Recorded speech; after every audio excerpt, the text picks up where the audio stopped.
When you wait before, couldn't look you in the eye. You're just like an angel. Your skin makes me cry. You float like a feather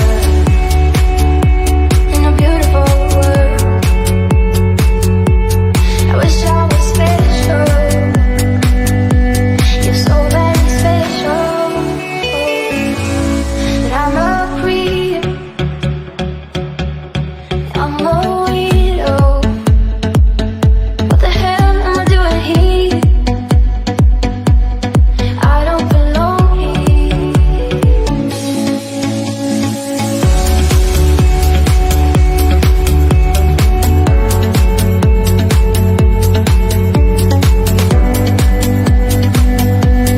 I don't belong here. I don't care if it hurts. I wanna have control. I want a perfect body. I want a perfect soul. I want you to know that when I'm not around, I wish I was special. You're so very special. But I'm a creep. I'm a weirdo. What the hell am I doing here? I don't belong here.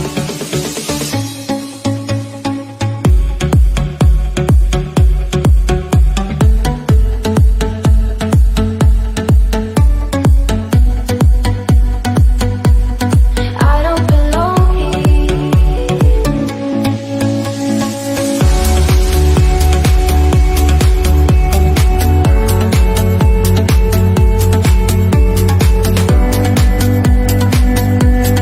I don't belong here. But I'm a creep. I'm a weirdo. What the hell am I doing here? I don't belong here.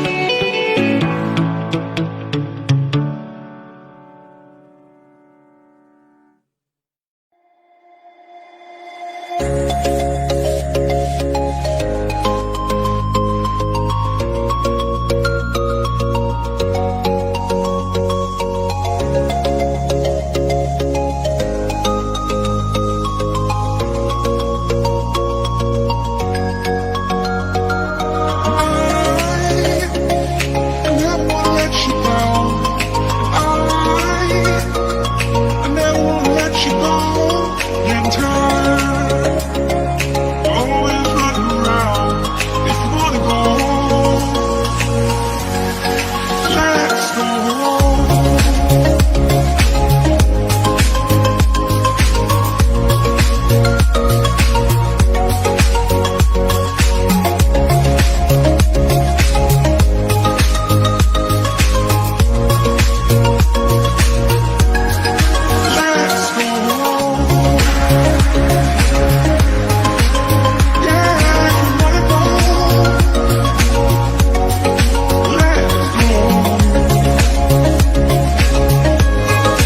Let's go.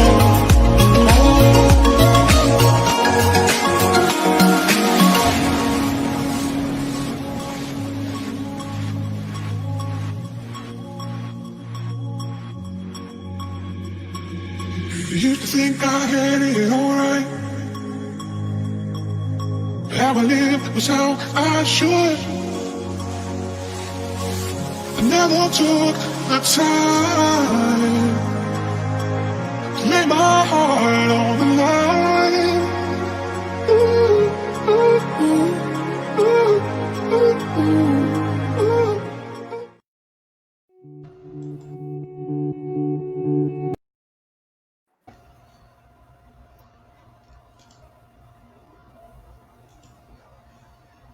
Buenos días, reciban un cordial saludo de parte del Grupo de Investigación Ocio, Cultura Física y Salud OCUFIS de la Universidad del Tolima, Colombia. Dar un saludo muy especial a todas las personas que se vienen conectando a estas videoconferencias. Para nosotros ha sido de gran satisfacción poder haber organizado y desarrollado este primer Congreso Internacional como celebración del primer año de actividades del Grupo de Investigación OCUFIS. De verdad, nos halaga tener representantes de 8 países, tanto a nivel de Latinoamérica, Norteamérica y de Europa, personalidades de gran talante y de gran experiencia investigativa y gran experiencia a nivel de la educación física, la actividad física y el deporte.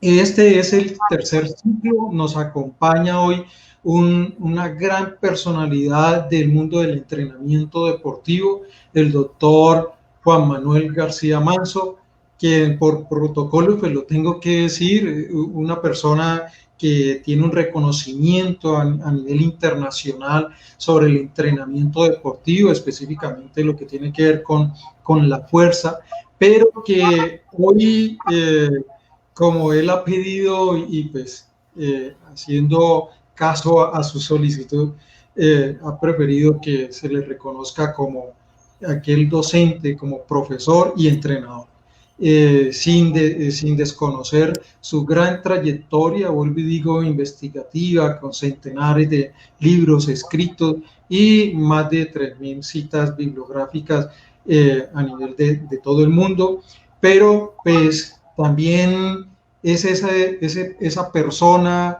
ese ser humano, con su calidez, que cada vez que hemos tenido la oportunidad de escucharlo, pues además del profesional y ese gran investigador, ese gran entrenador, es una gran persona. Y vuelvo y digo, hoy hemos querido sacarlo de esa zona de, si se puede decir, y si el profe me permite, sacarlo de esa zona de confort del entrenamiento, y va a hablarnos sobre la ciencia en el deporte, una mirada crítica, reflexiva, ¿sí? Acerca de la investigación académica en las ciencias del deporte.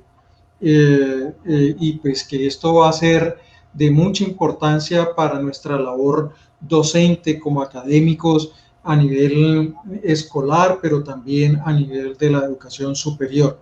Para el encuentro de hoy, además de esto, me acompañan me permite el profesor Luis Felipe Contecha, primero con las damas, la profesora, magíster y candidata al título de doctora, la fisioterapeuta Mabel Gómez Mazorra, líder de la línea de investigación de actividad física y salud del Grupo de Investigación OCUFIS, y el reconocido doctor Luis Felipe Contecha, también miembro del Grupo de Investigación y quien lidera la línea de historia y deporte.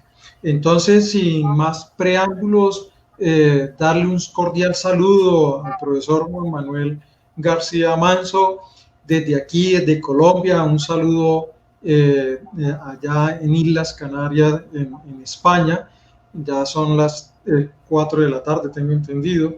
Entonces, darle un cordial saludo, profesor Juan, y de verdad agradecerle, como lo hacía ahora en privado, agradecerle su gentileza, su amabilidad por compartir con nosotros su experiencia, su gran experiencia, y sobre todo esa labor que viene desarrollando con aspectos muy críticos y una mirada muy crítica sobre nuestra labor docente, y es como un llamado de atención a nuestra labor docente. Entonces, un cordial saludo, profe Juan Manuel, desde aquí, desde Colombia, y bienvenido. Buenas tardes.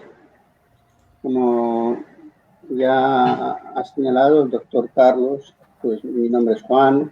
Algunos ya pues, nos hemos encontrado en alguna otra actividad en Colombia o en alguno países, en México, en Ecuador, en Chile, no lo sé exactamente si habremos coincidido.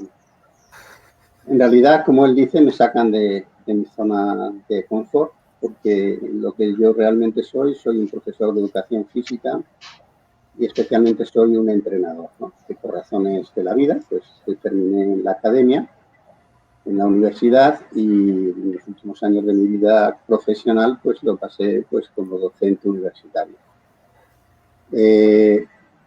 Por lo tanto, yo no me considero un hombre de ciencia y me sorprende que el tema que me toque hablar es precisamente de ciencia, ¿no?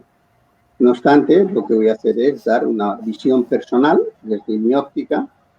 Como dice el profesor Carlos, pues siendo especialmente crítico por lo que, desde mi opinión, está pasando con nuestro cuerpo de conocimientos y con nuestra situación en la universidad, ¿no? Tratando básicamente de generar en ustedes cierto nivel de incertidumbre, por un lado, y por otro lado, no sé, que tratar de que reflexionen sobre un conflicto, un problema que tenemos que abordar y resolver en los próximos años, sin lugar a dudas. Entonces, si no les parece mal, dada esta presentación y agradeciendo muy sinceramente a los organizadores de este evento y a la universidad el que me hayan invitado a participar, pues pasaría con esta charla, porque no la entiendo como una conferencia, sino como una charla, a intervenir ya directamente sobre el tema que me corresponde hablar. El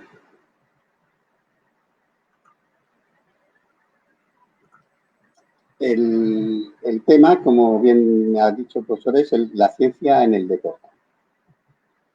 Para abordar este concepto o este problema, yo lo voy a hacer a partir de desarrollar tres temas.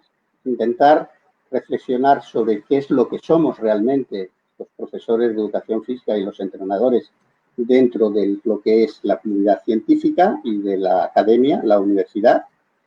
¿Dónde nos encontramos en este momento? ¿Dónde estamos? ¿Cuál es nuestra posición? Realmente, ¿cuál es nuestro peso? ¿Cuál es el grado de aceptación que posiblemente tengamos o no? Y también hablar hacia dónde podemos ir de cara al futuro para resolver los posibles problemas con los cuales nosotros nos estamos encontrando.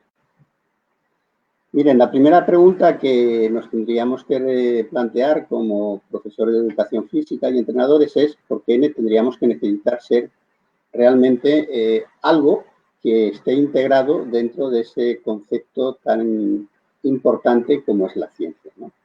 Pero la respuesta creo que viene dada por sí sola, ¿no? Porque sin duda la ciencia es la obra colectiva más importante que ha desarrollado el ser humano a lo largo de su historia. Por lo tanto, el pertenecer a ese cuerpo de conocimiento tan importante para el hombre, pues ya de por sí solo se convierte en una necesidad. Si nosotros logramos que nuestro conocimiento se desarrolle desde ese paradigma, desde esa perspectiva, desde esa visión, lo que podremos hacer es entender mejor los fenómenos en los cuales nosotros intervenimos y cuáles son las causas que estos fenómenos, que provocan estos fenómenos. Y también, por otro lado, nos ayuda a desenmascarar a un montón de charlatanes y farsantes que habitualmente suelen participar en nuestro cuerpo de conocimiento. Pero por encima de todos esos valores, ese interés que ya nos depara de por sí solo la ciencia, lo que nos hace a los seres humanos, el conocimiento científico, es algo fundamental, algo que además cualquiera que reflexione un poquito en cualquier área de la vida lo estamos perdiendo, que es la libertad. Nos hace ser personas libres. Por ese motivo, entonces, de integrarnos de forma más o menos directa a lo que es a la ciencia en general, como una ciencia aparte, pues ya es una necesidad más imperiosa que en ninguna otra ocasión, porque nos va a permitir cosas tan importantes como progresar en nuestro cuerpo de conocimiento, pero ya no de una manera empírica, sino con las garantías y rigurosidad en la comprensión y fundamentación de lo que nosotros estamos haciendo.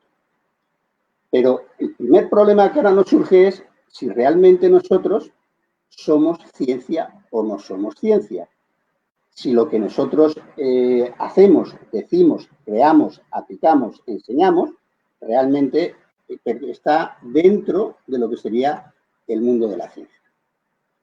La diferencia entre un conocimiento científico y lo que es un conocimiento empírico se basa en un conjunto de acciones, de estrategias, de metodologías que permite a una persona contrastar hipótesis, llevar a cabo experimentaciones y con los resultados que nosotros obtenemos de esas intervenciones, proponer alguna explicación al fenómeno que estamos estudiando y construir modelos y teorías desde una perspectiva más sólida.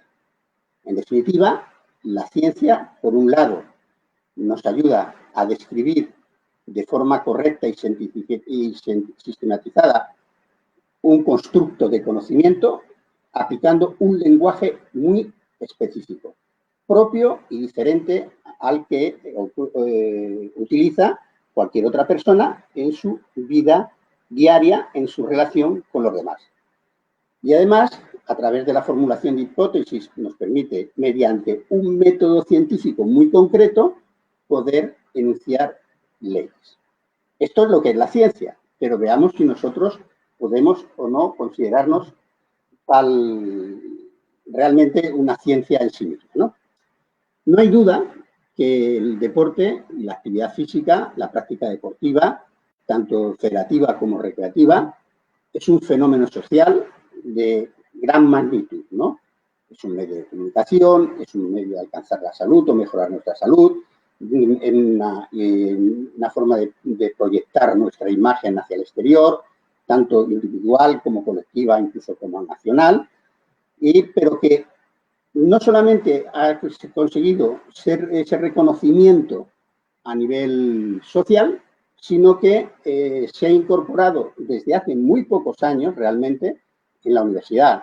A mí siempre me viene a la cabeza la primera facultad de educación física que hay en España, reconocida oficialmente por el Boletín Oficial del Estado, es mi universidad, es la Facultad de Ciencia de la Actividad Física y el Deporte, y no se crea hasta que yo fui el primer decano allá por el año 91.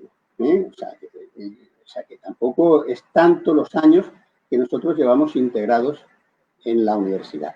Claro, si nosotros nos integramos a esta institución, a lo que es la academia, es para formar personas en nuestro cuerpo de conocimientos, divulgar ese conocimiento y crear un conocimiento propio que sea aplicado a nuestra actividad cotidiana. Pero si eso es así, para que nosotros tengamos un peso específico real, tendremos que tener un estatus de ser un conocimiento científico. Pero aquí me surge a mí personalmente una duda. Yo no sé si lo que nosotros somos es la suma de una serie de ciencias aplicadas, como puede ser la psicología, como puede ser la sociología, como puede ser la fisiología, la biomecánica, la fisioterapia, lo que sea. Si es una ciencia que todavía está evolucionando, desarrollándose, y por lo tanto es una ciencia en formación, o si realmente es una ciencia propia, ¿no? Esto es el dilema que surge. Para reflexionar sobre esto, yo les voy a hacer un poquito de historia y voy a apoyarme para esa historia en una persona a la cual yo le tengo una profunda admiración, aunque ya falleció en el año 83, fue profesor, fue amigo, fue una persona que a mí me trató como un verdadero padre, que es don José María Cajigal Gutiérrez, que posiblemente algunos de ustedes conozcan su obra, su trayectoria profesional, que fue el fundador de el INEF de Madrid, ¿no? El primer Instituto Nacional de Educación Física en España. Esta persona, con una enorme formación humanística, una enorme formación personal, con una formación también religiosa muy profunda, fue jesuita anteriormente, y de ahí le mandaron a Alemania a formarse para luego ver cómo desarrollar la educación física en los centros de enseñanza de los jesuitas en España, en los años 60, en realidad él es de alguna manera fichado por el gobierno español, por aquel gobierno de la dictadura de Franco, y lo que hace es le da una misión, ¿no? Que es desarrollar un articulado de la Ley del 61 de Educación Física, en la que se tenían que crear precisamente esos centros. Cuando por fin lo consigue, en el año 67, él hace un acto de inauguración de curso en el que imparte una conferencia inaugural, ¿no? Y esa conferencia precisamente versa sobre lo que aquí estamos hablando. Si realmente nosotros somos una ciencia o no lo somos. En ese discurso, apoyándose en los fundamentos de Immanuel Kant, lo que es la crítica de la razón pura, y apoyándose en los 3 requisitos que supuestamente debe tener un cuerpo de conocimiento para ser una ciencia, él dice, bueno, pues si tiene un objeto de estudio propio original, si dispone de una metodología propia y genuina y si posee un corpus específico de conocimiento, pues seremos ciencia. Y en aquel entonces él era un convencido de que realmente, en esa conferencia que está publicada en la revista Citius Altus Fortius del año 68, en el tomo 10, pues considera que sí.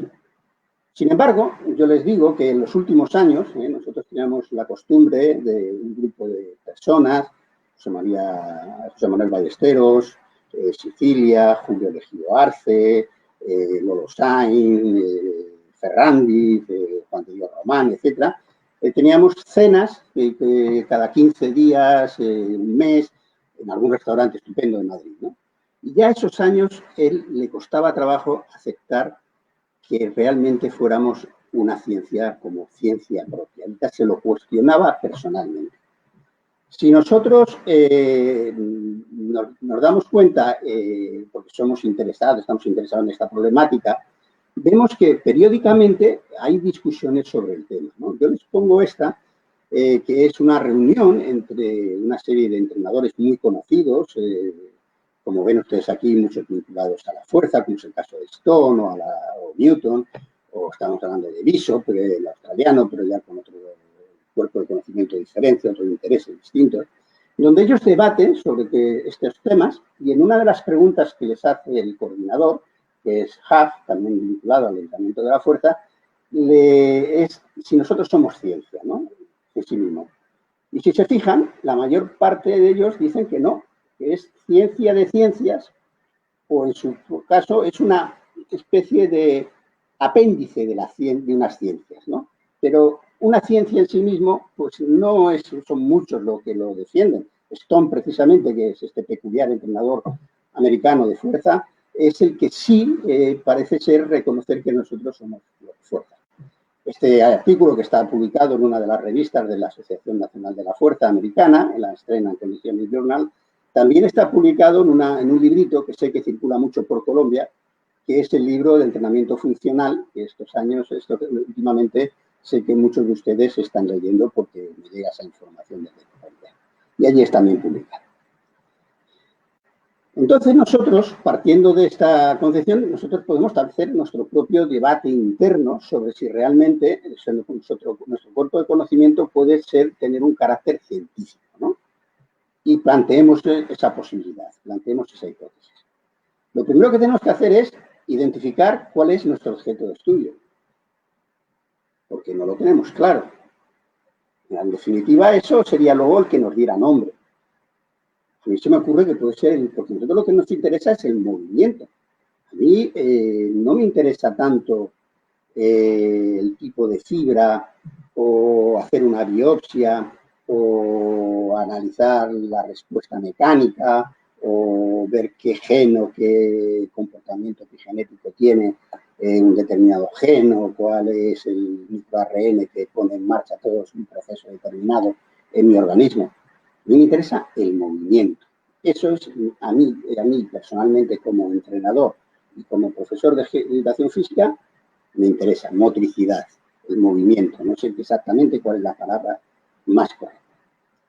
La otra pregunta que habrá que hacernos es si realmente dependemos o no de otras ciencias. Y yo les voy a hacer un comentario que en esas cenas que le comentaba con José María, hace tantos años, cuando nos cambian el nombre por el de educación física por ciencias de la actividad física y el deporte, que es un nombre con empaque, ser los de gimnasia a pasar a ciencias de la actividad física y el deporte, pues oye, es un cambio significativo e importante. Pero él decía, miren señores, si ustedes quieren que un arbolito que ustedes tienen en una macetita pequeña crezca fuerte, grande, robusto, sólido, no vayan a un bosque donde los árboles tapan la entrada de la luz y donde las raíces van a comerse todos los nutrientes. No lo plante allí. Plántalo aparte para que él coja fuerza y luego veremos qué es lo que hacemos con él. Y lo que ha ocurrido es que ustedes, si son sinceros, y esto no tiene ninguna connotación contra estas ciencias, pero sí es una reflexión que deben hacer, parece que somos más de bata que no de chándal. Es decir, vamos a las clases y a mí me sorprendía cuando entraba en la facultad y veía tanta gente con una bata, con unos guantes de látex, en un cicloergómetro, con un analizador de gases, no sé qué, pero luego eran incapaces de saber cómo coger una barra, cómo motivar a un niño en una clase, cómo desarrollar un entrenamiento integrado para el desarrollo de resistencia en un deporte de cooperación oposición, etcétera, etcétera, etcétera. Claro, si no sabemos cuál es nuestro objeto de estudio y si tenemos una dependencia tan grande sobre otras ciencias, no sabremos cómo nos llamamos. Y habrá que darnos un nombre, porque de alguna manera nos tendremos que llamar dentro de la academia, para que sepan. El caso es que nos llaman de una manera, pero luego no somos exactamente eso. Luego, lo que habrá que desarrollar es una serie de teorías, de leyes y principios que sean aceptados porque tienen una fundamentación sólida por la comunidad científica.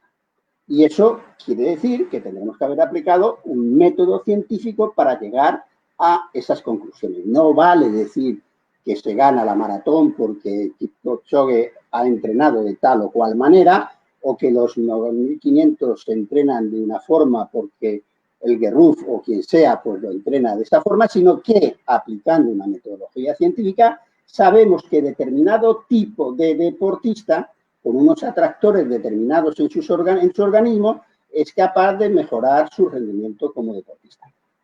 Y eso no basta solo con crearlo, sino que voy a incidir mucho en esta charla sobre que hay que divulgarlo. De alguna manera nosotros tenemos que transmitir al resto de la comunidad universitaria, al resto de la sociedad, al resto de los aficionados, todo lo que nosotros vamos creando. Y de ahí es donde surge la necesidad de tener publicaciones científicas que sean especializadas, pero, ojo, no esas hojas parroquiales que normalmente solemos leer muchas veces los aficionados al deporte y la educación física, sino publicaciones científicas de alta calidad para que tengan un reconocido prestigio dentro de la comunidad científica. Leyendo un artículo hace unos años de Bishop, del cual hemos hablado recientemente, él se hacía la pregunta de cómo sería posible cerrar la brecha actual que actualmente existe entre la ciencia y el deporte. Este compañero, este profesor, David, lo que dice es que lo que tendríamos que hacer los responsables de la educación física y el deporte es proponer a la comunidad científica una serie de investigaciones, estudios, que desarrollar para que a través de la prueba de la puesta en práctica, pues puedan ser utilizadas posteriormente por esos profesores y por esos técnicos deportivos en su actividad diaria. Pero además, luego, ese cuerpo de investigadores de la misma ciencia o de ciencias, porque hoy el trabajo multidisciplinar es clave, pues lo saquen a la luz mediante revistas científicas y revistas especializadas, insisto, de calidad. Pero, parcero, ¿dónde estamos? Vamos a ver dónde nos encontramos. La realidad es que en el mundo de la academia, en general, no solo en el tema de la actividad física y el deporte, lo que hay es una pandemia, pero no la del COVID-19, no.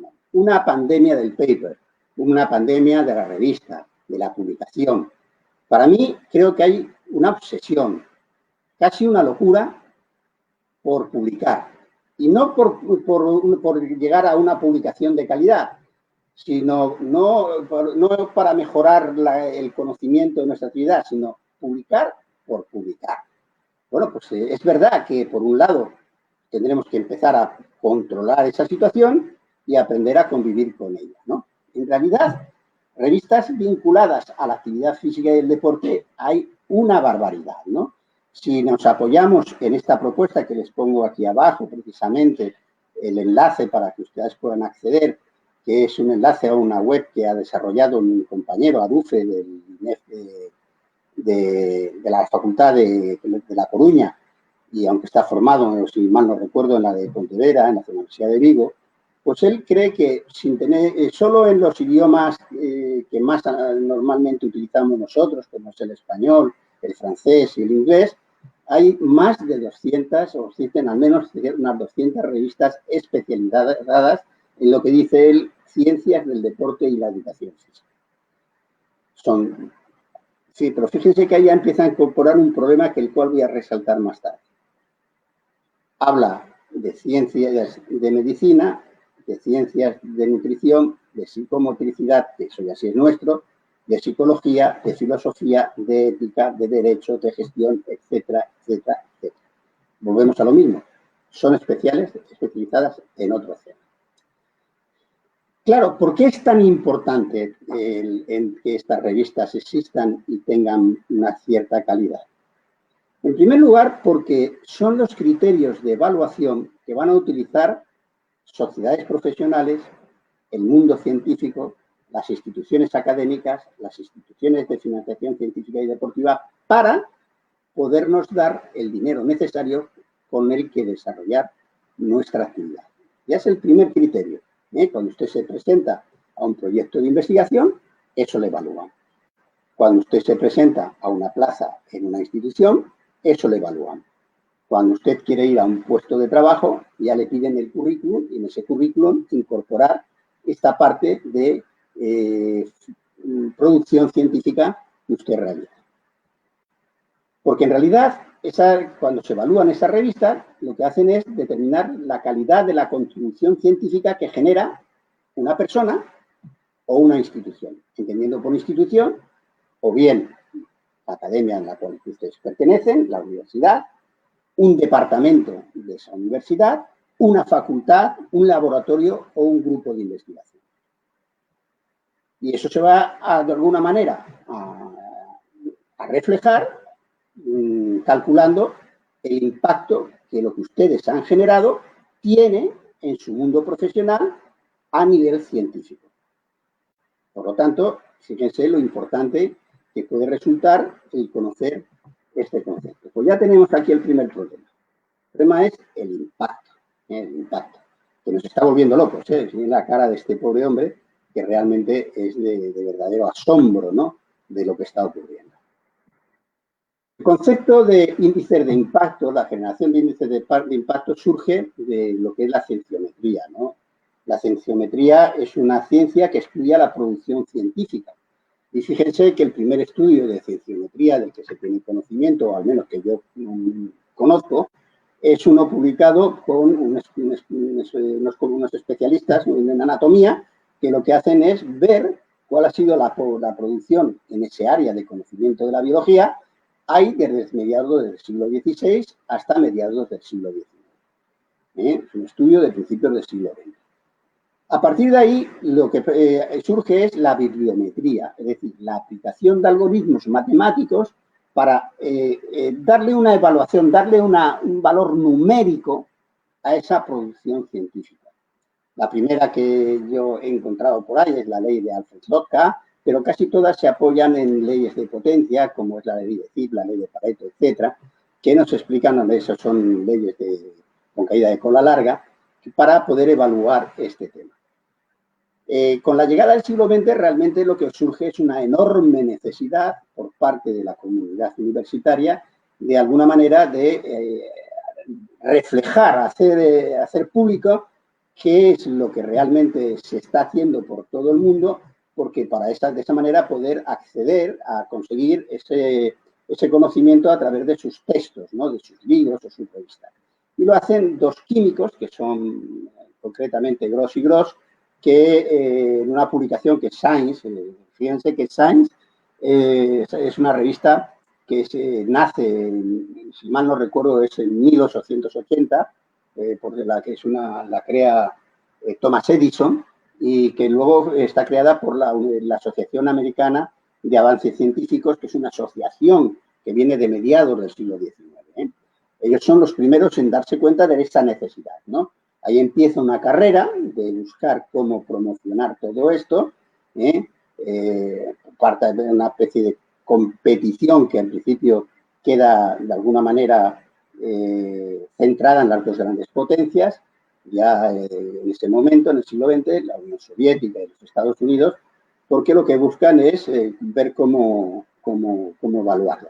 Es cierto que la Unión Soviética, fíjense que está en un periodo de autarquía total desde el punto de vista de la ciencia. Fíjense que hasta la reunión de la Academia de la Ciencia del año 50 hubo aquella crítica con los movimientos científicos a Pavlov, donde al deporte le hizo un daño tremendo, porque, por ejemplo, teorías como era el síndrome general de adaptación de Say, eso fue proscrito, y pocas personas se atrevieron a ir contra ese mandamiento científico tan directo por parte de las instituciones oficiales de ese país, ¿no? Pero ya cada vez más las organizaciones internacionales se van dando cuenta de todo esto hasta que se crea en 1961 el Instituto de Ciencias de la Información, en el que en realidad están Derek de la Soya, y por un lado, y por otro está Eugene Garfield, que son los que crean este instituto del cual nace lo que hoy es el principal factor de impacto que se utiliza en el campo de la ciencia, que es el que luego ha comprado Thomson Reuters, que es el impact factor que conocemos de la red de WOC, que es la más conocida por parte de ustedes. La Organización del Comercio lo que también genera un grupo de trabajo, que es el que llama familia Frascati, que generan un estudio de estadística de investigación de desarrollo que periódicamente va presentando aportaciones. Desde entonces, pues constantemente han ido apareciendo distintos métodos de evaluación, distintos indicadores de calidad. Yo supongo que todos ustedes, yo este año he recibido como 3 o 4 anuncios por si me quería asociar a alguno de estos grupos nuevos. El último, además, me sorprendió porque venía de la India, ¿no? Un país que, por cierto, tiene un peso específico en determinadas ciencias más que importante. En cualquier lado, pues habrá que estar un poco familiarizados con aquellos indicadores que son más populares, ¿no? El más conocido es el que yo creo que es a nivel internacional, que es el de Journal Citation Report con el factor de impacto a nivel individual, que es el que más se utiliza, aunque no por eso es el mejor. Piensen que aquí hay un sesgo muy importante, que solo se utilizan las revistas en habla inglesa y por lo tanto ya de eso de alguna manera te condiciona mucho. Y eso también, por un lado, es algo que tenemos que plantearnos y que a mí me ha traído algún problema en alguna conferencia en Venezuela, me acuerdo en Carabobo, con los rectores de las universidades cubanas y en La Habana también una discusión sobre la publicación en español o en inglés, ¿no? Otro pues el Angel Factor, el Journal Rank. El Angel Factor tiene dos formas de evaluación sobre la revista, sobre el artículo en particular. Otro es el que utiliza este algoritmo, que es el PageRank, la Journal PageRank, que también la utiliza también Google Scholar y también la utiliza Simago. Y creo que muchos de ustedes, todos los que habéis trabajado en redes complejas, yo que he hecho alguna pequeña tontada sobre fútbol y redes complejas, pues lo he utilizado para el concepto de centralidad. Normalmente usas el PageRank o usas el Hub o usas el Authority, que son algoritmos matemáticos muy parecidos, aunque con ciertas variantes de alguna manera de normalización que diferencian uno de otro, ¿no? Pero estos podrían ser de alguna manera los indicadores que más se conocen en la actualidad, ¿no? El más conocido, decíamos, el Journal Citation Report, que lo que hace es evaluar ya desde hace varias décadas la actividad investigadora, dividiendo la producción científica en dos áreas. El área de ciencias básicas, por un lado, y la de ciencias sociales por otro. Fíjense que no desarrollan índices de calidad en relación a dos áreas como son arte y humanidades, pero salvo en dos contenidos, que es la historia y la lingüística, que sí están evaluados. En ellos lo que hacen es básicamente establecer el factor de impacto, el cuartil al que pertenece y la posición que tiene esa publicación o esa revista a nivel global o dentro de su categoría. Que es lo que hace todo el mundo. Fíjense, en realidad lo que hacen es evalúan el factor de impacto de un año determinado a partir de cuántas veces se citan artículos que hubieran sido publicados 2 años antes. Y por lo tanto, a partir de ahí, analizando una serie de revistas que son prácticamente 12.298, si no mal no recuerdo, en 172 categorías diferentes, pues lo que hacen es que dan un valor. Como tienen diferentes categorías, incluyen las revistas en esas categorías y lo que hacen es organizarlas por cuartiles, es decir, un 25% de las más referenciadas, un 25% siguiente, así hasta el 100% de las revistas totales que ellos deciden incluir en su índice de valoración. Entonces, tú como investigador, pues, puedes coger, irte a una revista, entrar en Word y lo que haces es determinar cuál es su valor. Empiezas a ver todos estos indicadores que tienen ustedes en la pantalla y ven para cada año cuál es el valor que ha tenido. Fíjense que en la elaboración de sus currículum vitae usted tienen que poner estos detalles. Cuando usted, por ejemplo, en España, ustedes tienen que poner cuál ha sido el valor de esa revista, en qué posición estaba, cuál es el factor de impacto que tenía, para que tú puedas conocer realmente qué es lo que está ocurriendo. ¿Qué es lo que pasa? Que muchas revistas no están solo en un grupo de revistas, no solamente pertenecen a un área, sino que pueden pertenecer a más de un área. Y esto es un tema importante, porque puede ser que una revista esté en ciencias del deporte en un cuartil 2, pero a lo mejor en otro de medicina está en un cuartil 4, que está menos valorado. Y eso es importante, partiendo de que nosotros tenemos una valoración que es muy baja dentro de lo que es la comunidad científica en general. Y eso es importante que ustedes, de alguna manera, pues lo tengan en cuenta. Otro de los indicadores que se utilizan, en España se está empezando a utilizar cada vez más, es el de SIMAGO, SIMAGO Journal Country Rank, que está elaborado por un grupo de investigación de la Universidad de Granada. Es interesante porque empieza a incluir más revistas y ya no tiene ese sesgo de solo las revistas de habla inglesa, ¿no? Y fíjense que hemos pasado de un número limitado de casi 12.000 revistas a 31.000 revistas, que dividen en 28 áreas diferentes y en 312 subcategorías distintas. Hacen lo mismo, ¿no? Hacen una valoración de la revista, incluso podría darte una valoración del sujeto. Y eso, lo interesante de esto es dos cosas. Una, que aumenta los años de referencia para el cálculo de su indicador. Y dos, utiliza ese algoritmo que es creado por los creadores de Google, que es el PageRank, que fíjense, el PageRank es con el que usted le logra encontrar una página determinada en Internet cada vez que entra, ¿no? Cada vez que usted se mete en Internet y quiere buscar una información, el algoritmo que le lleva a donde usted quiere es precisamente el PageRank. Y luego están los otros tres que hemos mencionado, que, bueno, pues tienen pequeñas diferencias, ¿no? Pero fíjense que casi todos, cada vez más, se apoyan en algoritmos matemáticos y en procedimientos de matemática no lineal, como muchos de los que se utilizan en teoría de redes, ¿no? De redes complejas, no en lo que sería simplemente un grafo, ¿no? Una red sencilla, sino una red compleja. Existen ya diferentes artículos que comparan cada uno de estos indicadores, ¿no? Empiezan a comparar unos con otros. Y aunque sigue siendo predominante, sobre todo en España, el peso específico que tiene JCR, el índice de JCR, todos los estudios en realidad empiezan a darse cuenta que los otros indicadores también son buenos, ¿no? En este estudio que hacen estos compañeros de la Universidad de Salamanca, que comparan el indicador de Thomson-Reuters con el de SIMAGO, lo que se dan cuenta es que SJR tiene sus partes buenas. La primera es que pondera las citas, y las pondera en razón a la calidad de las revistas que citan a tu publicación. Eso ya es importante, es decir, ya da un toque de calidad al valor. Y además hace una exclusión, al menos parcial, de las autocitas, que es otro de los grandes problemas que veremos que tenemos, que es el autocitarnos o el llegar a acuerdos con otros grupos de investigación para que, aunque sea con calzador, pues haya autocitas de la revista.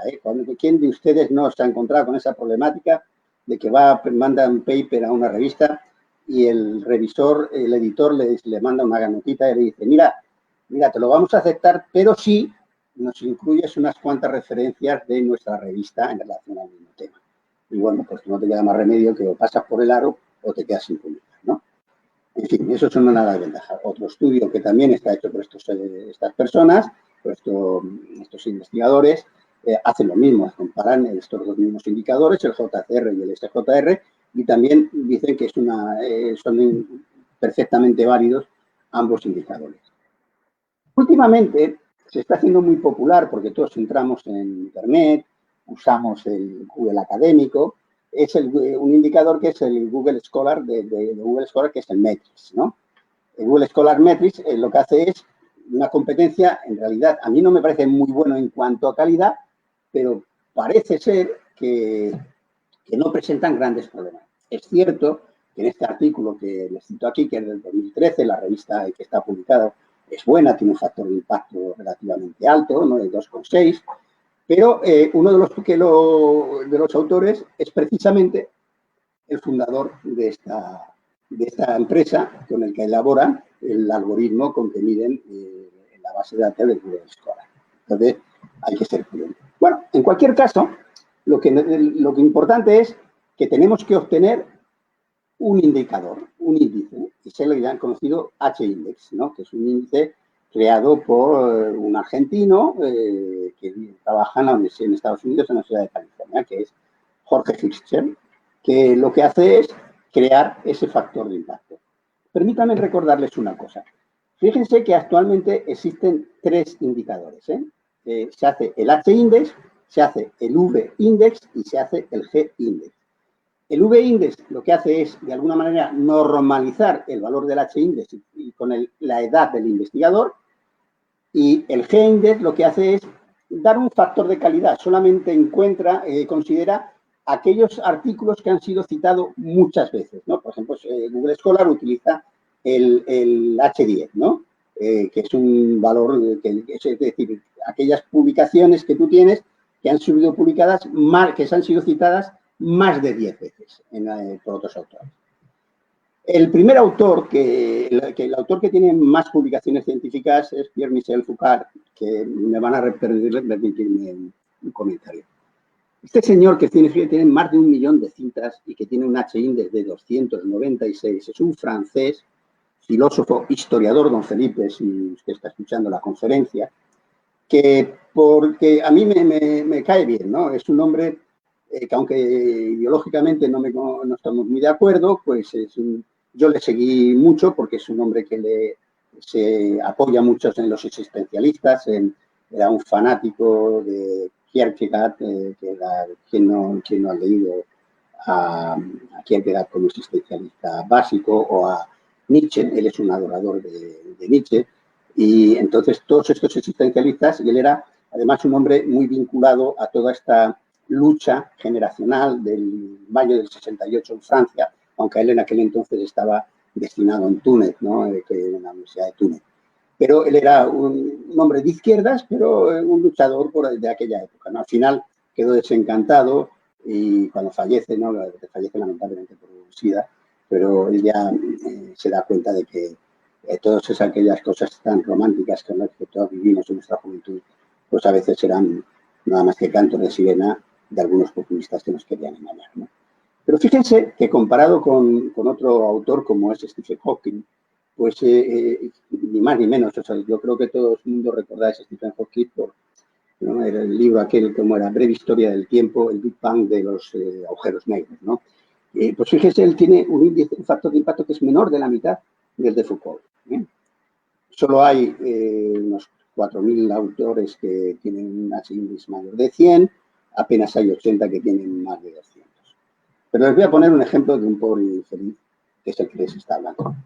Este es el factor de impacto del que les habla, ¿no? Que es un profesor de educación física.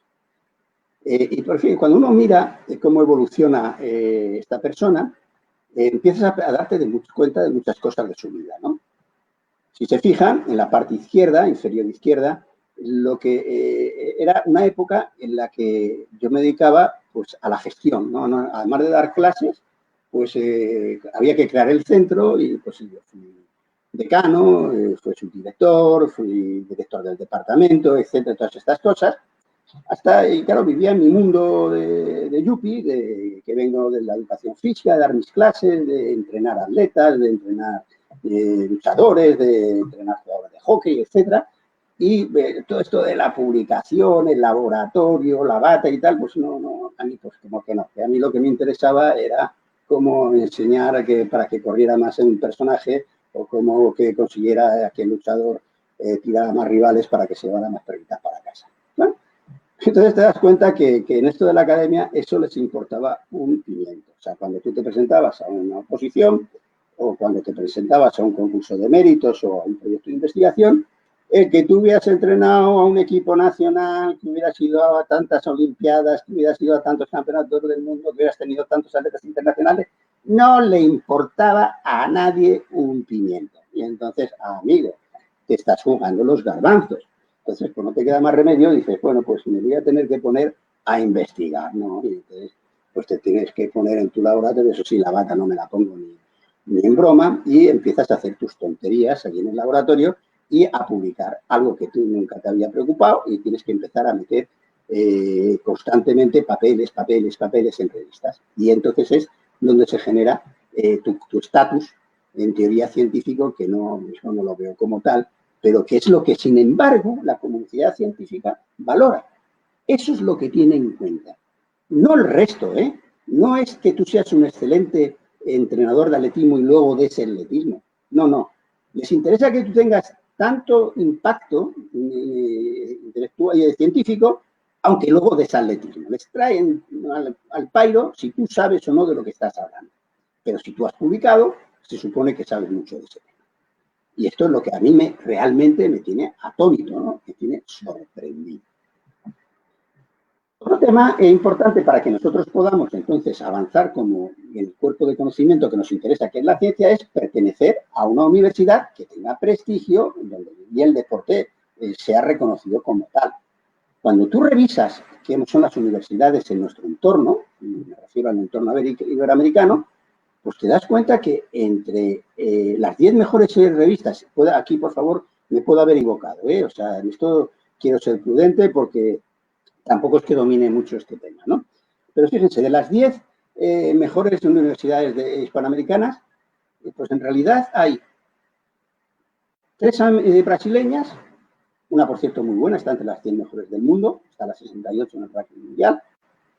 Hay 5 universidades españolas, alguna bien colocada, ¿no? La Universidad Autónoma de Madrid, la Universidad de Barcelona, está la de México, ni más ni menos la UNAM, que está en el 144 mundial, y luego no hay una más portuguesa que la Universidad de Porto, un poco más. La primera chilena está en el puesto 304 del mundo, la primera argentina casi nos tenemos que ir al puesto 400, la primera colombiana, si no me he equivocado, está a la 500, la primera puertorriqueña a la 700, la primera peruana nos tenemos que ir a casi 1500, la primera venezolana igual, la primera ecuatoriana a 2000. O sea, ojo, porque esto nos dice que por alguna razón, desde la perspectiva y la óptica de valoración del cuerpo del mundo universitario, del mundo de la ciencia, nuestras universidades tienen cierto problema, ¿no? Cierto problema que debemos de alguna manera reflexionar y replantearnos qué es lo que puede estar ocurriendo en ellas. No les digo ya nada respecto a las revistas que son propias de nuestro cuerpo de conocimiento, ¿no? Si me baso en el SJR, la mejor valorada es un Q1 que tiene una SJR de 4,5, un H-index de 72. Fíjense la diferencia, ¿eh? Uno es la visibilidad de la revista y la otra es la calidad de la revista, con un número de citas realmente bajo, porque estamos hablando de 112 por año en los últimos años. Y vemos que cuando ya bajamos a un cuartil 3, un cuartil 4, que ya casi no te lo considera ya nadie, estamos hablando de un SJR de 0,5 o de 0,3 en nuestro caso.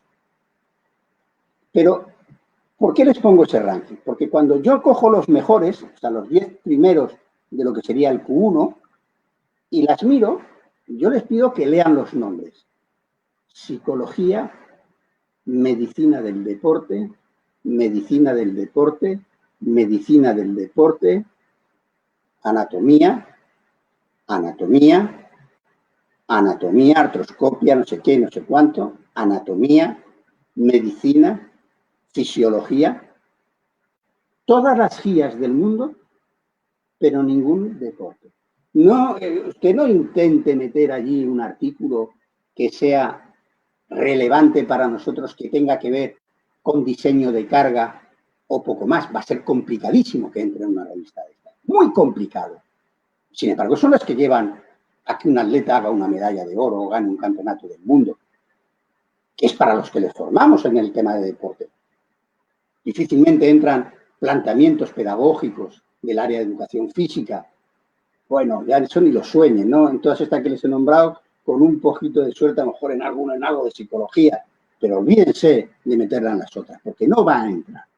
Y esto ya es muy grave, ¿no? Porque tenemos un conflicto. O sea, ya no solamente quizás no tengamos una gran formación en el tema, sino que además no les interesa a los editores de esa revista porque no les viene bien ese tema.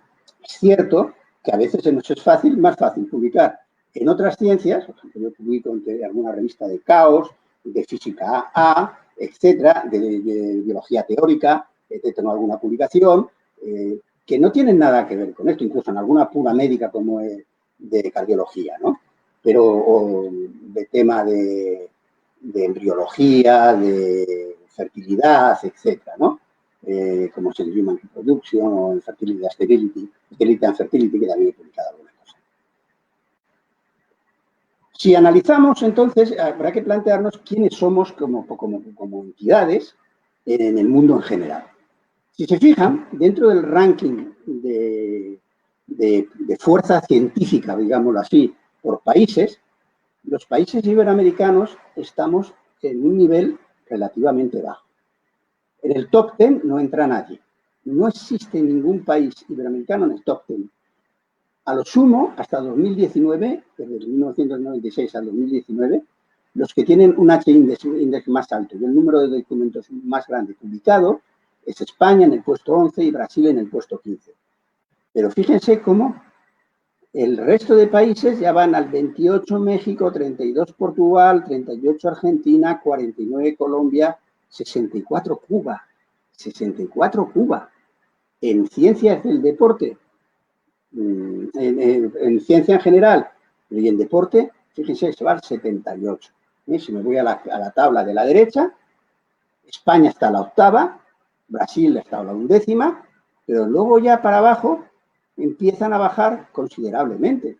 Es verdad que todos entran casi en el primer cuartil, ¿no? En el cuartil 1 de países, pero claro, que hay países que están en el tercer mundo, son subdesarrollados, y yo no quiero nunca compararme con personas que todavía están en vías de desarrollo muy inicial, ¿no? Yo quiero siempre compararme con el que está arriba, con el mejor. A mí el que está abajo no me interesa para nada, ¿no? Yo lo que quiero ser es mejor, ¿no? Con el cada día. Y entonces ahí tenemos ya un problema, ¿no? Pero un problema que además esta tabla, si la comparamos con la evolución por años, pues ya nos da una información todavía, más alta. He puesto estos países, pues yo no sabía quiénes participaban en el Congreso, y hago la comparativa desde 1995 de cómo ha evolucionado en ciencias del deporte nuestra producción científica, ¿no? Y vemos que España fue como un tiro después de la Olimpiada, los años posteriores, cuando empiezan a aparecer distintas facultades de educación física en el país, pero después fíjense que siempre hay un delay, después de la crisis del 2008, hay un frenazo, pero espectacular, ¿no? Nos hemos quedado en los niveles de 2012, paralizados. Y no les cuento lo que puede ocurrir a partir de ahora con la crisis económica, sanitaria y social que se puede generar después de esta pandemia. Brasil ha hecho otro empuje también importante, pero en realidad el resto de países, con todo el respeto y todo el cariño se ha dicho, lo digo más que nada para que se den cuenta de que tenemos que hacer algo, estamos muy por debajo. Fíjense que la producción en México el año pasado fue de 41, en Colombia de 46, en Chile de 158, en Portugal de 179. Bastante alejado. O sea, que si miramos en valores esta tabla y la comparamos con la anterior, pues estamos en una situación que nos tiene que hacer reflexionar, ¿no? Tenemos que pensar si realmente somos tan buenos como pensamos y tendremos que averiguar en qué nivel estamos, si jugamos Champions League o estamos jugando en la Liga del Pueblo o en la Liga del Barrio, ¿no? Porque eso es importante. En mi opinión, ni somos tan buenos como pensamos y por lo tanto tendremos que, de alguna manera, replantearnos en el campo de la ciencia del deporte, ver cómo podemos ser mejores. Y eso pasa, insisto, por hacernos ver, por mostrarnos ante la comunidad científica. Y eso significa aumentar la producción científica. Pasa también por estar dentro de la universidad, pero no físicamente, sino en su totalidad, compartiendo con otros grupos de investigación de otras áreas de conocimiento, generando producción científica, dando clases de calidad científica, etcétera, etcétera, etcétera. Vamos a hacernos fuertes, pero no otra vez fuertes dependiendo de otros, sino haciéndonos fuertes en nosotros mismos, haciendo que nuestra esencia sea reconocida por toda la comunidad científica.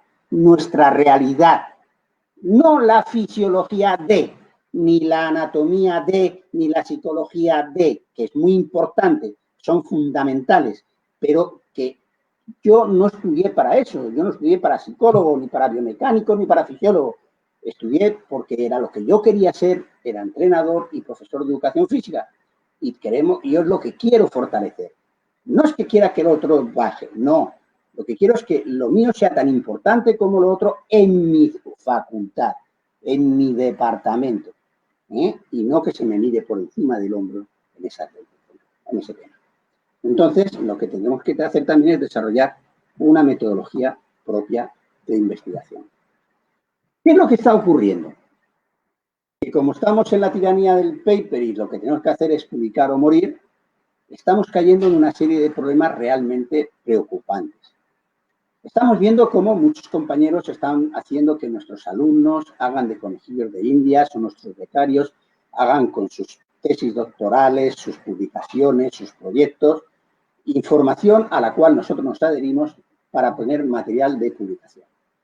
Otro problema es que estamos viendo cómo se están generando alianzas con grupos y otros grupos de investigación para hacer camarillas y poder publicar en grupo y poder hacer una producción científica mayor. Es cierto que esto se está acabando porque ya en muchas plazas ya te dicen que no cuentan igual un artículo que tenga 6, lo cual es un poco absurdo, ¿no?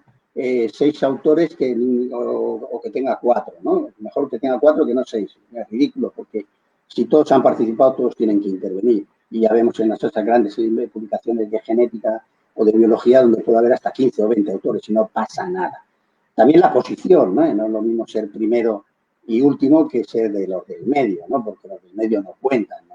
No es el principal investigador y el otro es el padre tutor de toda la investigación. Esto es lo que está ocurriendo. Otra es que vamos con dinero y demás conseguir hacer una publicación científica y lograr colarla, aunque sea a martillazos, en alguna base de datos para que esté indexada.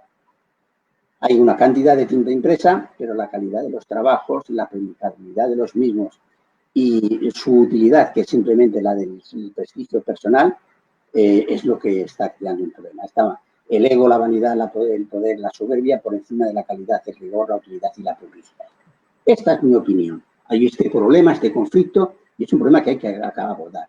En mi modesta opinión, la mayor parte de lo que se está publicando sirve para muy poco. Y yo pienso que lo que hay que hacer es hacer cosas útiles y aplicables a otras ciencias, de acuerdo, pero también a nuestro campo científico. Yo no voy a poder estudiar los polimorfismos de mis atletas, a no ser que sean, y si interesa, campeones del mundo. Yo lo voy a hacer una resonancia si es del Madrid, pero no voy a poder hacer mucho más. Y una cosa que está ocurriendo, en mi opinión, grave es que nos estamos olvidando de la práctica. A mí me sorprende que estoy viendo compañeros que están dando áreas específicas de la educación física y del deporte y no han estado nunca en un patio dando una clase, o nunca han estado entrenando a una persona. Están enseñando cómo educar con el movimiento o cómo entrenar a un atleta. Si no ha vivido, ¿cómo lo va a poder hacer? Si precisamente nuestro cuerpo de conocimientos es muy vivencial. Luego yo creo que aquí hay un problema que como menos hay que reflexionar. Les recomiendo que lean una serie de artículos que están saliendo recientemente sobre reflexionando sobre esta problemática y como veis son de muy reciente actualidad. Seamos realistas. Tenemos que hablar menos y trabajar más. Vamos a dejar el síndrome del sapo, vamos a ser más humildes y vamos a trabajar en equipo. Ser menos soberbios, menos arrogantes, menos prepotentes, menos obstinados y poder ser ya más humanos, ¿no? Que es importante. Entonces, en resumen, ¿dónde estamos? En mi opinión, y con todo el respeto del mundo, pienso que la ciencia española, y si me lo permiten, la ciencia en los países de nuestro entorno, están en un nivel relativamente bajo.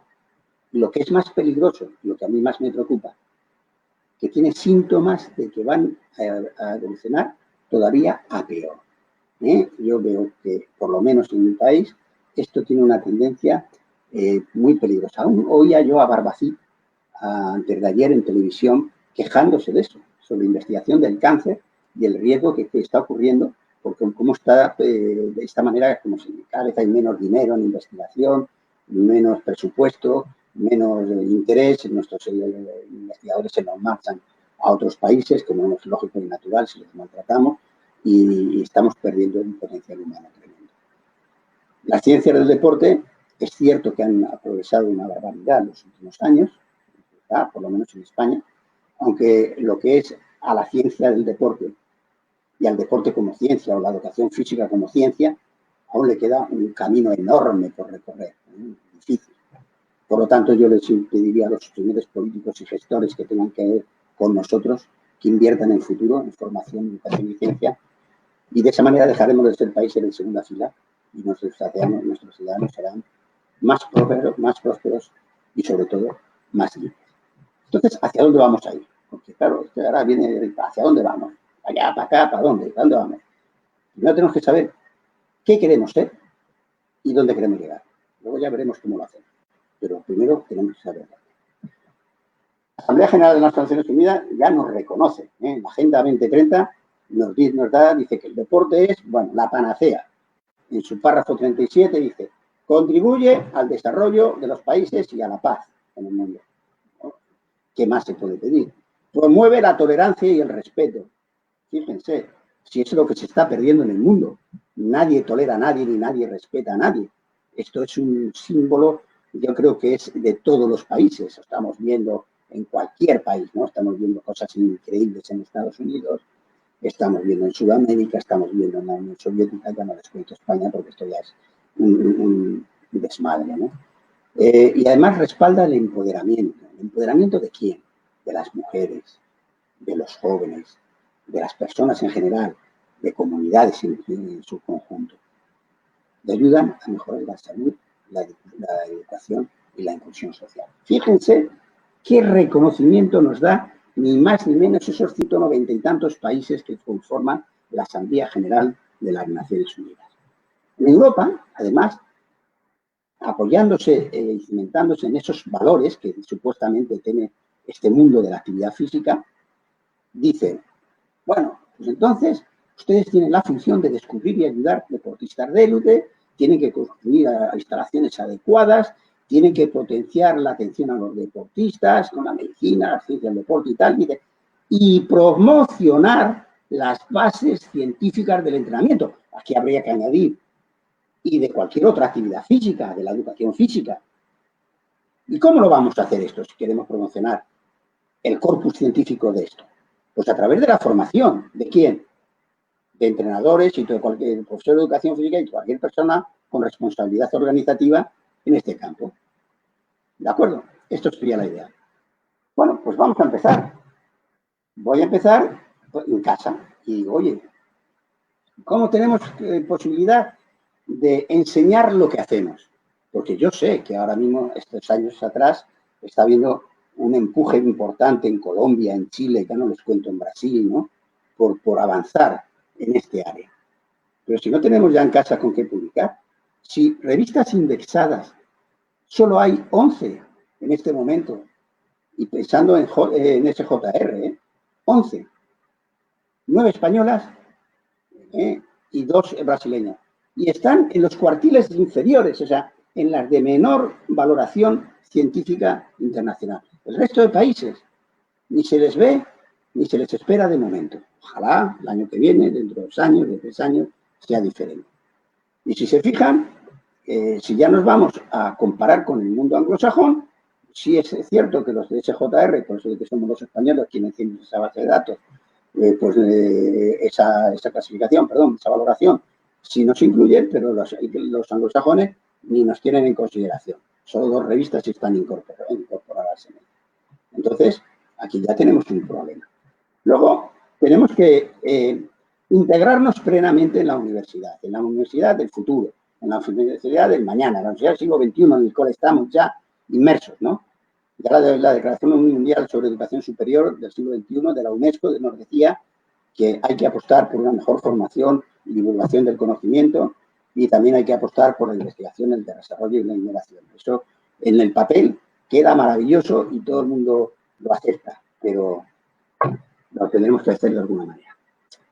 Como a mí me encanta leer, quizá mi mayor pasión, pues me ocurre lo siguiente. Cuando leo, pues me pasa lo mismo que le pasaba a Mafalda, ¿no? Mafalda, sabéis que es ese personaje que crea Aquino, ¿no? Gracias a los argentinos por crear este personaje tan fantástico. Y cuando leo los últimos libros, ¿no? El de Homo Deus, los libros de Harari, los 3 que apuntó recientemente, o leo Alquimia, ¿no?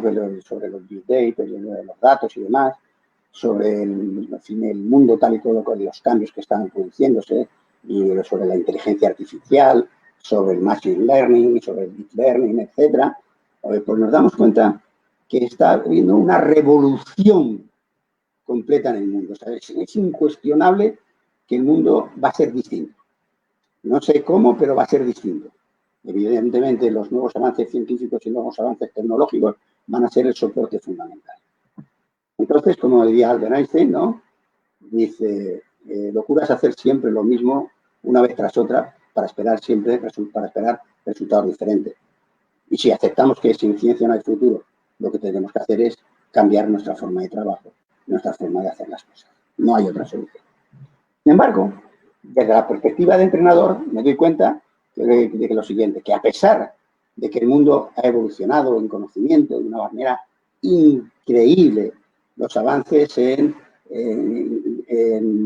wearables que nos dan infinidad de datos para nuestra actividad diaria en el deporte, imagínense, ¿no?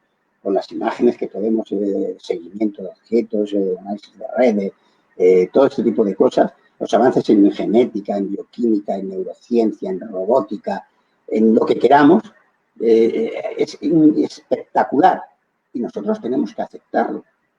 Tenemos que aceptarlo y conseguir sacar de él, porque de esa manera, si no, lo que va a ocurrir es que vamos a seguir trabajando como neandertales y no puede ser, tenemos que cambiar nuestra forma de abordar nuestros problemas. Se necesita un cambio de modelo y hay un cambio de paradigma. La clave es para cuándo y hacia qué punto debemos evolucionar. A lo largo de la historia, y con un mínimo de reflexión que hagamos, vemos cómo en el último siglo hemos pasado de un modelo claramente mecanicista, con el hombre-máquina, a una casi opresión del área biológica, donde todo se apoyaba en las ciencias biológicas, a un modelo más globalista, más ecológico, más complejo, ¿no? Que es un modelo no lineal en el cual muchas ciencias se han adaptado. Luego, el paradigma que tiene que ser no es que reneguemos de él, O sea, el modelo determinista puede ser útil en determinados momentos y el conocimiento que nos ha aportado no lo podemos replicar. Pero hay que ir a un modelo más generalista, ¿no? Donde la globalidad y la complejidad sean la clave del problema. Es decir, hablar de sistemas complejos es hablar de no linealidad, es hablar de estructura fractal, hay que hablar de orden subyacente o caos, hay que hablar de sensibilidad, de incertidumbre, de autoorganización, de emergencia, etcétera, etcétera, etcétera, que son términos con los cuales nos tenemos que familiarizar y desde los cuales nosotros tenemos que empezar a crear nuestro propio cuerpo de conocimiento. Con eso ya finalizo mi intervención, creo que me he pasado del tiempo, luego que me perdonen por este error, ¿vale? Muchas gracias. Profesor, me pongo a su disposición. Gracias, profesor. Espero no haberles aburrido mucho. No, antes es un gusto escucharlo, de verdad, con todas esas, con esa visión que se tiene frente al quehacer de los licenciados en educación física. Una charla de verdad que invita a reflexionar sobre nuestro quehacer, sobre nuestro diario vivir, y pues en ese sentido de verdad que quedan muchos interrogantes. Mientras ya hay algunos aspectos, algunas personas que han hecho algunos comentarios, invito al profesor Luis Felipe Contecha y a la profesora Mabel si tienen alguna pregunta, alguna inquietud para el profesor Juan Manuel. Primero las damas. Bueno, muchas gracias, profesor Juan Manuel, por su conferencia. Pienso que es muy oportuna, pues, en este proceso que estamos adelantando nosotros como docentes de las universidades, porque sé que hay varios que están enlazados desde otras instituciones y pues obviamente para todos los que están en ese proceso de formación en las ciencias del deporte y particularmente en la licenciatura.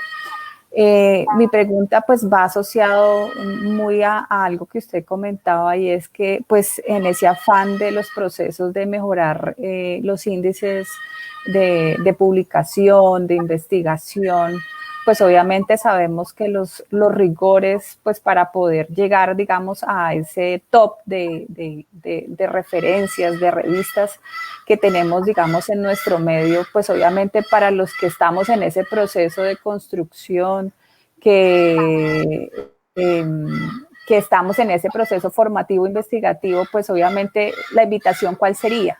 Si sabemos que todavía el estandarte es muy alto. Yo no, mire, primero lo que yo les invitaría lo primero es a cambiar el paradigma. Eso es para mí lo fundamental. Piensen en lo siguiente. Nos hemos convertido, estamos muy supeditados al área biológica. Y cada vez allí, si no entras por el aro de las ciencias biológicas, es muy difícil. Sin embargo, yo me he dado cuenta que en otras áreas de conocimiento es más fácil entrar, incluso en revistas de impacto superior, con nuestras aportaciones particulares. Por ejemplo, ya no solamente, digamos, prostituyéndonos, ¿no? Porque es verdad que yo, por ejemplo, últimamente la última publicación que sale ahora última, que es en Human Reproduction, que como sabe usted es, si mal no recuerdo, pues no sé si la 1 o la 2 de ese área de conocimiento en el mundo, que me da un valor de impacto alto en esa publicación. Pero claro, me dedico a mirar otras cosas que no son las que a mí me interesan, ¿no? Pero utilizo además con personas chilenas, cogí futbolistas y sobre el problema del sexo, de los hijos, en función del grado de entrenamiento y todo ese tipo de historias. Pero sí he encontrado una línea de entrada hacia revistas de impacto que es con el tema de la complejidad, de la matemática. Es decir, cómo llegar a explicar un partido de fútbol mediante el sistema de redes. O cómo llegar a explicar por qué se entrena diferente un peso ligero o un peso pesado en powerlifting utilizando la teoría del caos. Y eso me ha servido. He encontrado, no es la solución, porque lamentablemente no tengo una formación científica alta, pero sí he encontrado que no tengo que hacer una biopsia, que no tengo que entrar en manipular biológicamente a un individuo para obtener impacto. O sea, que hay más posibilidades. Pero yo creo que la clave sería en, por ejemplo, yo les decía en Carabobo a los rectores cubanos, señores, vamos a hacer una publicación, ustedes son unas personas altamente formadas, porque el antiguo profesor cubano tiene una formación extraordinaria, ¿no?, en ciencias del deporte. Y tienen una información tremenda y un acceso a la información excelente. Pues bueno, vamos a aprovecharnos de esa posibilidad para publicar. Pero claro, publiquemos en inglés, no publiquemos en castellano. Me acuerdo que una querida profesora amiga mía, Beatriz, que creo que ha estado en Barrio Adentro en Venezuela y fue rectora en Fajardo en La Habana, se me enfadó, ¿no? Pero es que es incomprensible. O sea, aún en otro artículo que le he mandado sobre selección de talentos deportivos, también desde la perspectiva de los sistemas complejos, la aplicación de leyes de potencia, para ver qué es lo que está pasando y unas hipótesis como es la hipótesis reina roja, el cisne negro, el Dragon King, etcétera, ver qué es lo que está pasando con la selección de talentos en edades tempranas y la especialización en edades tempranas. Bueno, pues les mando el artículo y dicen, bueno, pues sí, nos interesa, pero mándemelo en español. Yo me quedé perplejo, ¿no? Yo digo, bueno, pues no, pues te lo mando en español, pero es que si seguimos publicando en español, no vamos a avanzar. Si precisamente la idea que yo le proponía a Lázaro, digo, vamos a sacar algo, pero que sea en inglés, porque si no, no lo va a leer nadie, no le va a interesar a nadie, y por lo tanto no vamos a avanzar, vamos a tener un peso específico. Entonces, ¿qué sería bueno? Que nos uniéramos fuerzas en Iberoamérica, pero para producir cosas nuestras de la educación física y del deporte, en mi opinión. En mi opinión. No quiero decir que haya que renunciar al otro, pero en mi opinión es que tenemos que estudiar lo nuestro, no lo de los otros cuerpos de conocimiento. Es una opinión personal. Oh, ok, profesor, muchas gracias. Felicitarlo por la charla y por haber atendido nuestro llamado, nuestra invitación. Pero usted ha dado un punto crucial en la discusión, sobre todo en el medio en que nosotros nos movemos, en este lado de Sudamérica, y es precisamente qué publico y qué no publico, cuándo publico y cuándo no publico, y también por qué no se publica. Pero, y lo importante también es que es visto desde un lado y de una arista de un entrenador que posteriormente fue educador físico y que se ha movido en todos estos, digamos que en todas estas esferas. Por lo tanto, eso nos reafirma que es una voz fiable, confiable y sobre todo con mucha credibilidad.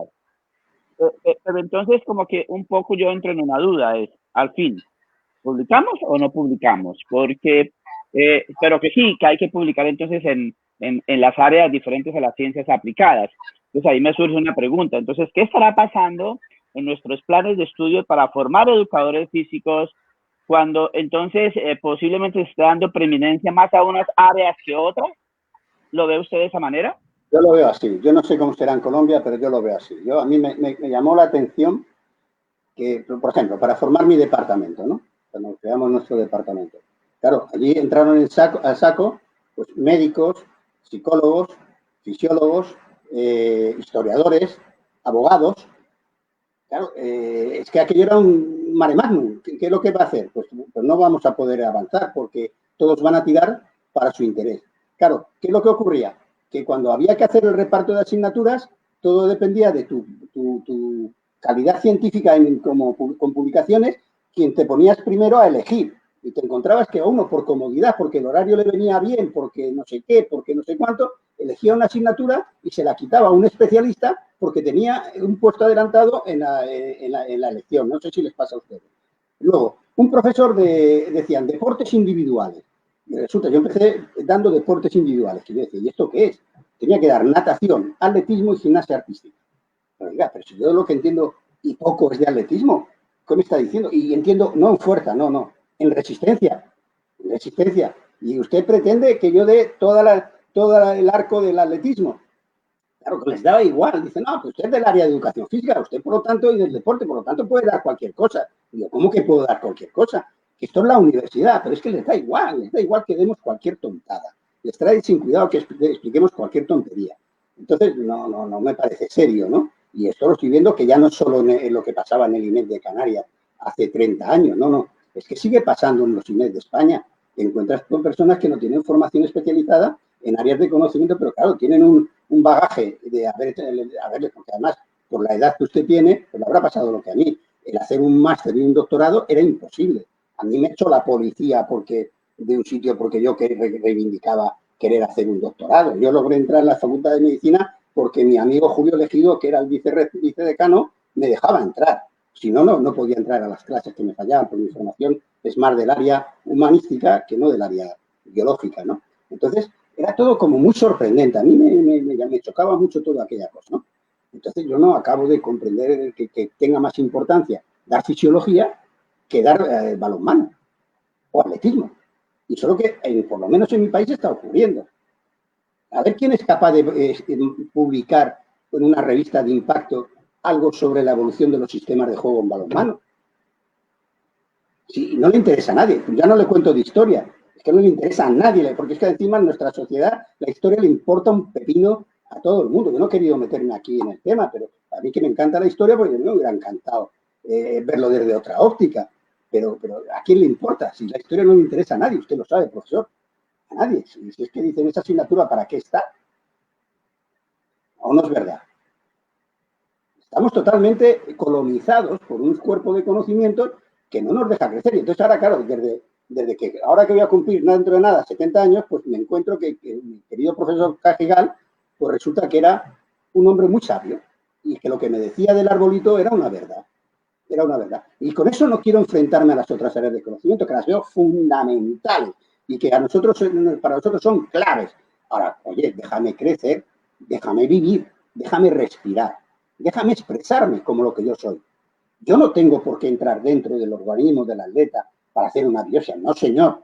Esa no es mi función. Esa no es mi función. Pero estudiar desde una metodología científica por qué han evolucionado los fraccionados hasta llegar los intermitentes que están de moda ahora, cuando resulta que ya Ostran, las publicaciones del año 60 con Christiansen, ya las pusieron de moda. ¿O es mentira, profesor Carlos?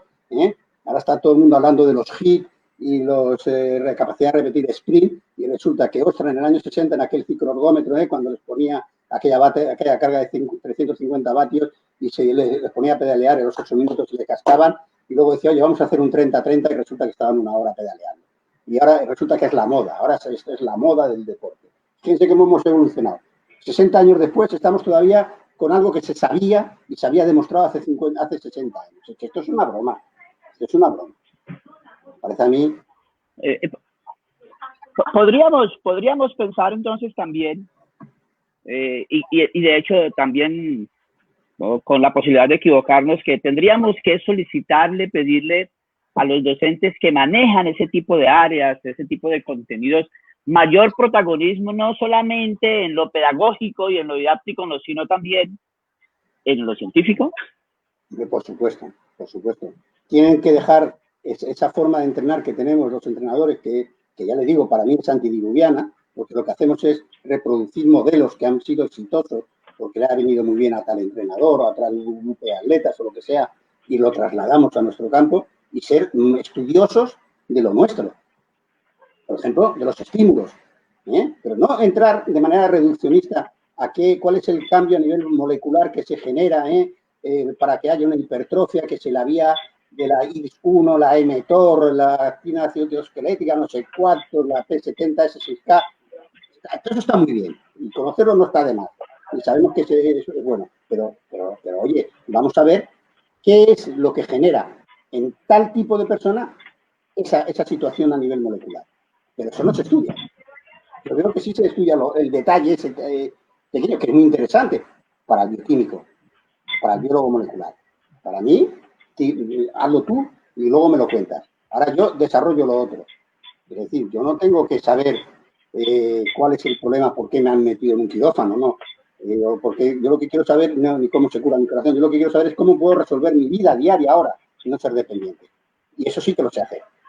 Pero eso es lo que yo tengo que estudiar. Pero eso yo si lo mando, por ejemplo, ahora tenemos un artículo que nos han rechazado ya en 2 revistas, dicho usted de paso, que se lo hicimos con un grupo de Madrid, uno de Sevilla y conmigo, que es sobre sarcoidosis, profesor. No sé si conoce esa patología, profesor Carlos, una sarcoidosis en un estudio de sujeto único, una persona que ya le iban a extirpar el pulmón y a hacerle un trasplante de pulmón.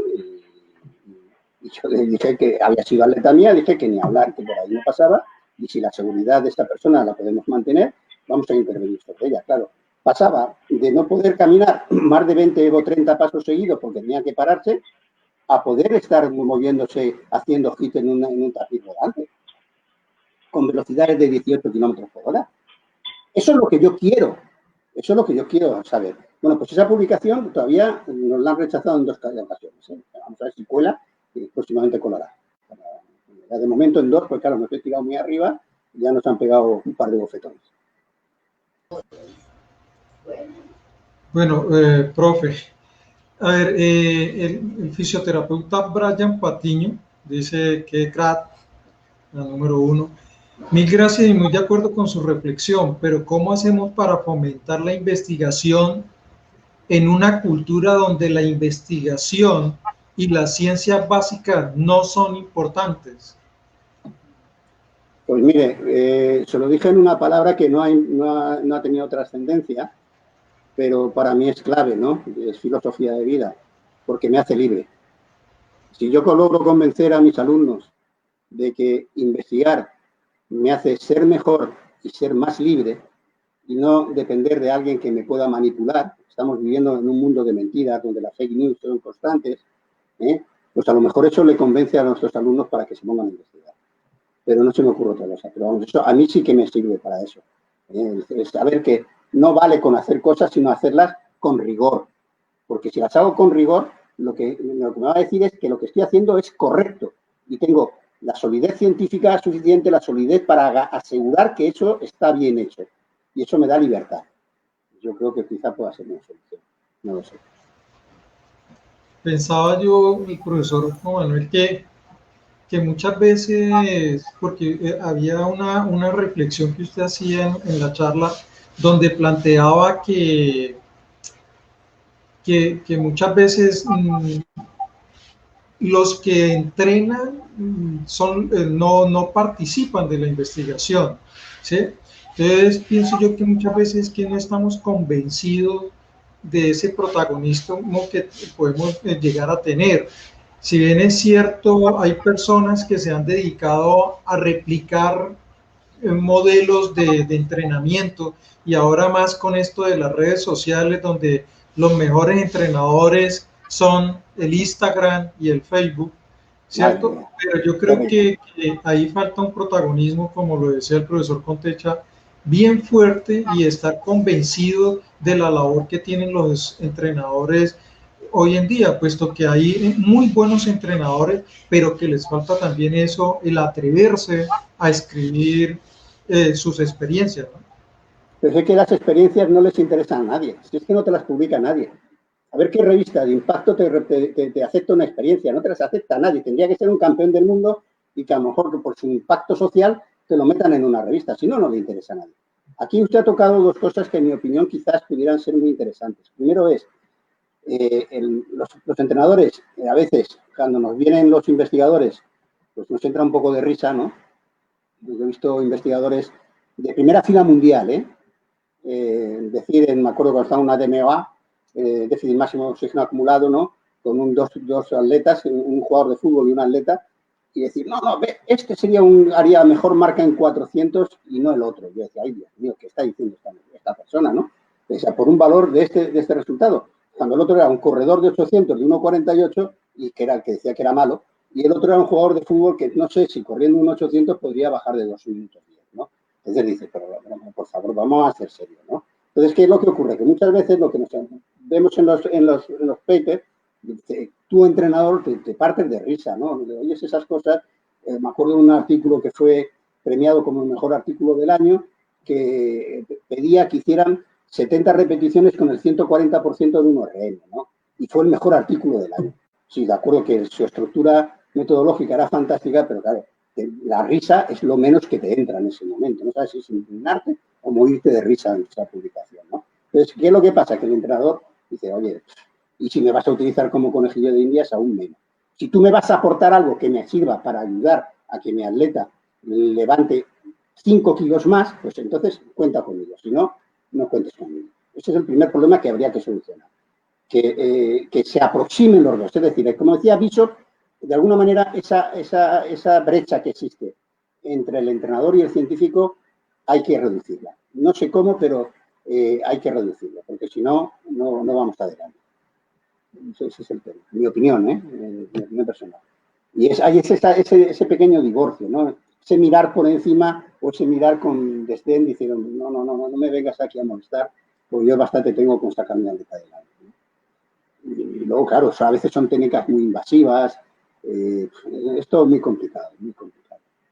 No sabría dar una solución, sinceramente. No viene con la presión.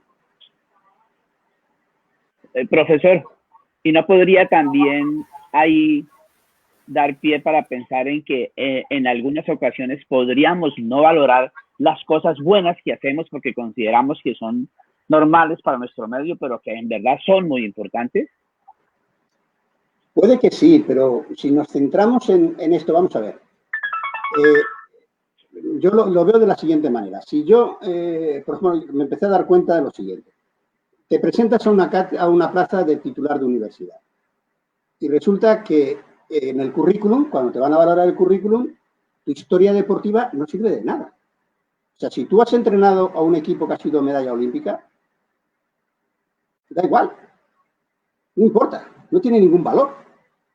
Un paper sí tiene valor. Dices, pero bueno, ¿cómo es esto posible? Entonces aquí hay algo que no está funcionando. O sea, la propia academia todavía no nos valora, porque la parte práctica no le interesa. O sea, vamos, si tú le dices a un hombre, yo, porque mis amigos, la mayoría no son de educación física en la misma universidad, ¿no? Son físicos y matemáticos fundamentalmente, ¿no? Y algún médico. Dice, Juan, pero hay que pon pantalón cortos y además tiene unas barrigas mayores que la mía, fuman como carreteros, les importa un rábano el ejercicio. Entonces le dicen, no, es que vamos a movernos, que vamos a hacer tal movimiento de halterofilia, que les trae sin cuidado. La práctica les trae sin cuidado. Ahora, si tú eso lo transformas en un número, en una analítica, en un no sé qué, entonces sí que les interesa. Entonces, habrá que hacer comprender a la institución, y eso es lo que nos ha sabido transmitir, que la institución reconozca que lo nuestro es interesante y que puede tener importancia, que es verdad, nos falta método a la hora de desarrollar nuestro conocimiento. Y eso sí que habrá que hacerlo. Pero claro, tendrá que empezar a aceptarnos, porque vuelvo a decir lo mismo. A nadie le interesa la evolución de las proyecciones en judo. A nadie. O sea, mándese una revista y verá dónde le manda. Ahora, si estuviera bien estructurada, si sigue una metodología adecuada, ¿por qué no va a servir? Es que no puede ser. Es que yo creo que por aquí por donde empieza a fallar el tema. Pero bueno, son opiniones. Parece que no les he divertido mucho. Gracias, profesor. No, señor. Bien. Mabel. Profesor, para compartirle un comentario de un licenciado en Educación Física, egresado de nuestro programa, entonces dice, espectacular conferencia, doctor Juan Manuel. Creer que somos ciencia estando aún tan biches es una tontería. Tenemos que concentrarnos en todo el trabajo que tenemos por delante y por hacer. Pues sí, yo que somos ciencia también tengo muy serias dudas. Le doy la razón a nuestro compañero. Nos queda un camino enorme por avanzar, pero vuelvo a lo mismo. Todo lo que hagamos tiene que estar hecho con las normas que exige la academia, que es el método científico. No hay otra solución, es el método científico. Si no es así, la academia nos va a rechazar siempre. Si no somos capaces de, a nuestro contenido, darle ese plus de la metodología científica, estamos perdidos. Luego ya, si queremos llamarnos ciencia o no, siento. Muchas gracias, profesor. pues veo que ya se acabó. Bien. Don Carlos, no le oigo porque Carlos, no tiene tienes, ya. No sé si tengamos otra pregunta, Luis Felipe. ¿Hubo otro comentario de algún participante? Si no, entonces, para que, por favor, Parrasí, entonces, entremos a cerrar. Muy bien. Sí. Profesores, yo agradecerles enormemente que me hayan invitado. Para mí es devolverles las amabilidades que siempre han tenido conmigo cuando he visitado su país. Es un país que no lo digo por decir, me parece un país maravilloso, fantástico, genial, con personas encantadoras. Tengo grandes amistades en muchas partes de Colombia, pero amistades de verdad. Y lamento que en este tema pues es lo que les puedo decir. Es mi opinión, la opinión de un profesional del deporte nada más. Ya ha entrado en años, claro. Profesor Juan Manuel, como lo decía al comienzo, encontrarnos con usted, tener este tiempo, este corto tiempo, de verdad, incluso hace falta mucho más para poder aprender y conocer mucho más de esa trayectoria grande suya a nivel del campo deportivo.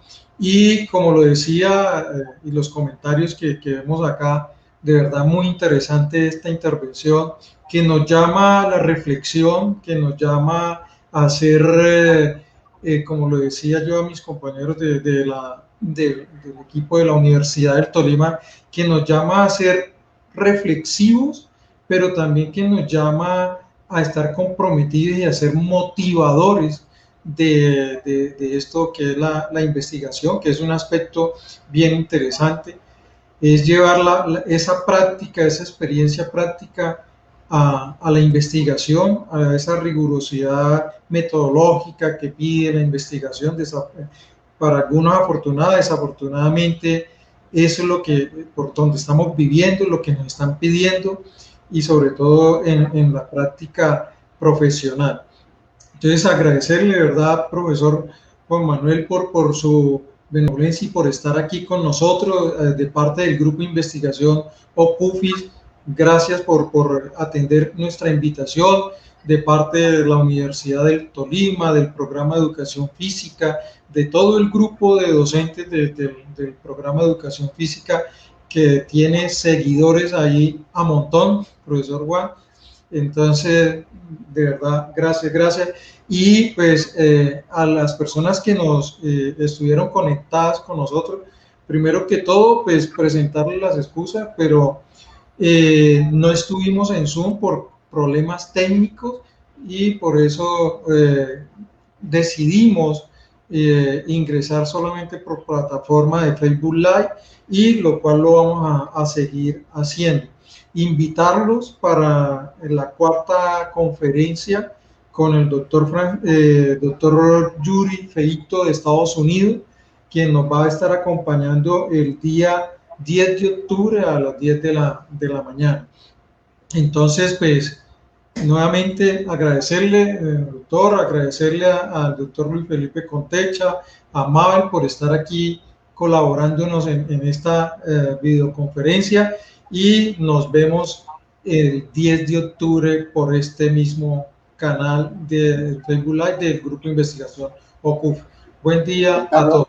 Carlos, solo una última palabra, decirles que si se fijan en la diapositiva personal de mi evolución en las publicaciones, si una persona que viene del deporte puro y duro y fue capaz, porque no le quedó otro remedio, de meterse, y bueno, no es que sea muy alto, pero el índice de publicación no es bajo, pues si lo he podido hacer yo, lo pueden hacer cualquiera de ustedes que están mejor preparados, sin duda.